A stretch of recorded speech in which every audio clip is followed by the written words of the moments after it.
Staff to Donald Trump is providing new fodder in the question over Mr. Trump's fitness to serve. Retired four-star Marine Corps General John Kelly agreeing with the notion that the former president could be called a fascist. Kelly, in an interview with the New York Times, also describing instances in which he says Mr. Trump spoke of good things done by Adolf Hitler. His reported remarks immediately seized upon by Vice President Kamala Harris, who warned of the consequences of a Trump presidency without guardrails. For his part, Mr. Trump's campaign latching on to remarks made by President Biden about locking up the former president, as Mr. Trump spent the day trying to appeal to Latino voters. Let's begin with Peter Alexander.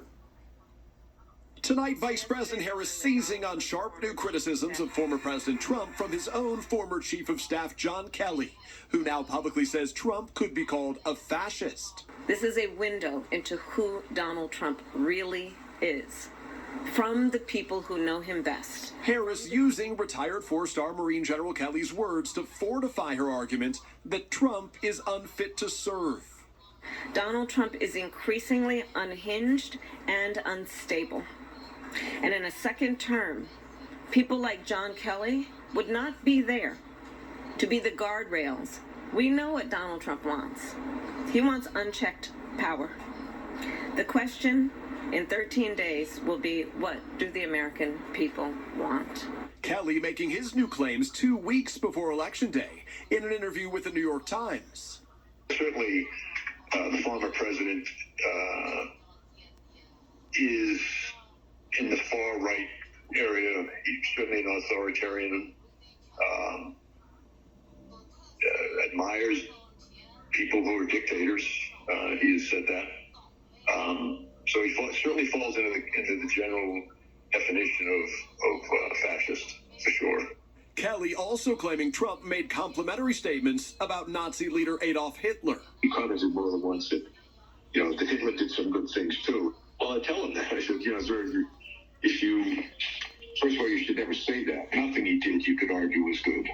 It is deeply troubling and incredibly dangerous that Donald Trump would invoke Adolf Hitler.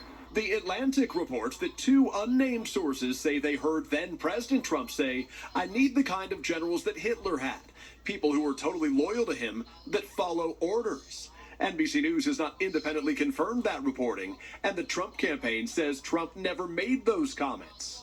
Kelly says he's speaking out now because Trump recently suggested using the military against political opponents, who he called the enemy from within if there's Election Day chaos. Kelly became a fierce Trump critic after leaving the White House, and the Trump campaign responded, quote, "John Kelly has totally beclowned himself with these debunked stories he has fabricated." Late tonight, Trump posting that Kelly is a, quote, "degenerate," who made up a story out of pure Trump derangement syndrome hatred, adding he was tough and dumb. And Peter, we've got a little less than 2 weeks to go in this campaign. You've got some new reporting this evening on the vice president's closing argument plan. Lester, that's right. A senior Harris campaign official says that Kamala Harris will deliver a speech next Tuesday in Washington, D.C. at the same location where Donald Trump made his remarks the morning of the January 6th attack. She's expected to argue that Americans should turn the page against his era of chaos and division. Lester? All right, Peter Alexander tonight. Thank you. And this evening, the Trump campaign firing back after controversial comments from President Biden, as both campaigns focus on crucial Latino voters. Garrett Hake is in Arizona tonight. Tonight, former President Trump in battleground Georgia, talking about shutting down the border if he's elected. It'll be done in the first hour of the first day. While the Trump campaign is slamming President Biden following these comments overnight, appearing to reference Trump's legal troubles. We gotta lock him up. Politically lock him up. Lock him out. That's what we have to do. The Trump campaign saying, quote, "Joe Biden just admitted the truth. He and Kamala's plan all along has been to politically persecute their opponent, President Trump." The White House responding late today. He said politically lock him out. That is what he was referring to. Meanwhile, there's growing focus tonight on the critical Latino vote. Vice President Harris was pressed about immigration on Telemundo. There's no Democrat talking about a pathway to citizenship, an immigration relief, and that. What do you think about deportations? What's your stand there? We need smart humane immigration policy in America that includes a pathway to citizenship, putting more resources at the border. The top issue for Latino voters, according to a recent NBC News Telemundo poll, is the cost of living.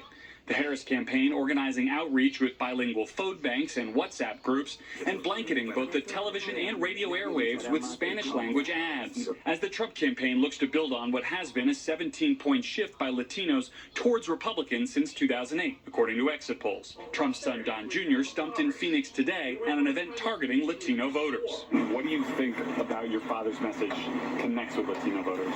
I think it's probably, a community that was, frankly, always conservative. They just didn't necessarily know it that way. Cheryl Rosado is voting for Trump. He seems like a truly genuine person. What you see is what you get. It resonates with people. Joshua Flores cast his ballot for Vice President Harris. I see a lot more of her policies benefiting Latinos, not just myself, but as a whole. Garrett, it's fascinating. These campaigns are thinking about even the smallest detail when it comes to the outreach to Latino voters.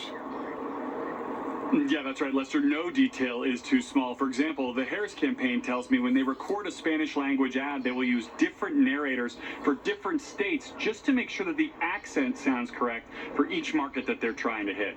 Lester? Okay, Garrett Haig, thank you. One of Mr. Trump's biggest supporters, Elon Musk, facing new scrutiny over $1 million giveaways to voters. The Justice Department warning it may be illegal. Laura Jarrett now with late-breaking details for us. What started as a swing state giveaway by tech billionaire Elon Musk has now earned the attention of the U.S. Justice Department. I have a surprise for you, which is that we're going to be awarding $1 million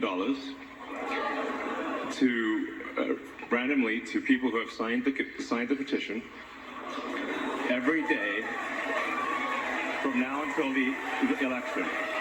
The Tesla CEO, who has been ramping up his support for former President Donald Trump, making that $1 million offer Saturday. The petition, a pledge to support First and Second Amendment rights, but receiving the prize money is contingent on being registered to vote in the 7 key battleground states expected to decide the election. A source familiar with the matter telling NBC News the Justice Department sent a letter to Musk's super PAC warning that giveaway may be illegal. Federal law prohibits paying people to register to vote. Take over, Elijah! Musk donating nearly $75 million to his pro-Trump super PAC since July. The PAC's treasurer tonight not responding to a message left by NBC News. The Justice Department declined to comment. Vice President Kamala Harris dismissing the $1 million giveaway in an interview with Hallie Jackson Monday. I'm not about doing it, gimmicks and all of that. So, Laura, the big question here is $1 million giveaway illegal? So some election law experts will say because he's not paying people outright to register, he's couched it in that way, he may have given himself enough cover. Others will say the intent was clear. Either way, Lester, this is not going to get resolved before November 5th. Okay, Laura, thank you very much. Now to election security and 2 arrests in Maricopa County, Arizona, involving either violent acts or threats of political violence. Liz Kreutz is covering this for us. Liz, what are these arrests all about? Well, Lester, authorities have arrested 60-year-old Jeffrey Michael Kelly, who they say is responsible for firing bullets at a Democratic campaign office in Tempe, Arizona. Police say over the last 2 months, he shot at the office 3 separate times, once with a BB gun and twice with a firearm. Kelly is also accused of hanging anti-Harris political signs with bags of an unknown white powder and razor blades attached to them in locations around Phoenix. Meantime, authorities have also arrested a 24-year-old high school teacher in Tempe who allegedly made online threats towards Donald Trump Jr., who campaigned in Arizona today. Both arrests come amid heightened concerns about election safety and security. The man accused of shooting into the DNC office is facing multiple charges, including 3 counts of committing a terrorism act. He is being held on $500,000 bail. Lester. Okay, Liz, thank you. Now to the alarm being raised by the White House. 3,000 North Korean troops are believed to be in Russia. It could be deployed to fight against Ukraine. Keir Simmons is the only U.S. network TV correspondent inside Russia. Tonight, the US confirming a potentially dangerous escalation in the Ukraine war. The White House says Kim Jong-un has sent at least 3,000 soldiers into eastern Russia, traveling by boat from North Korea and then training at Russian bases. If Russia is indeed forced to turn to North Korea for manpower, this would be a sign of weakness, not strength. The South Korean intelligence service says these satellite images show North Korean troops in Russia. The US says exactly what they are doing is yet to be seen. But if they are sent into combat with Ukrainian soldiers, it would be a dramatic new step. These are going to be quality troops, so there's a tactical implication.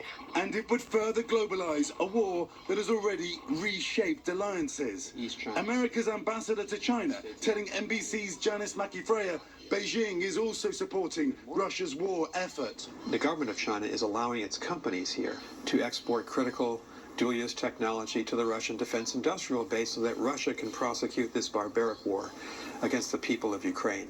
Today, here in Russia, China's President Xi standing shoulder to shoulder with President Putin. At that summit here in Russia this week, President Putin was surrounded by world leaders. His message, I'm far from isolated. Lester? Keir Simmons in Russia, thank you. In 60 seconds, our reporter asking the CDC about the deadly outbreak of E. coli tied to onions on McDonald's Quarter Pounders. What they are tracking and what you need to know. Next.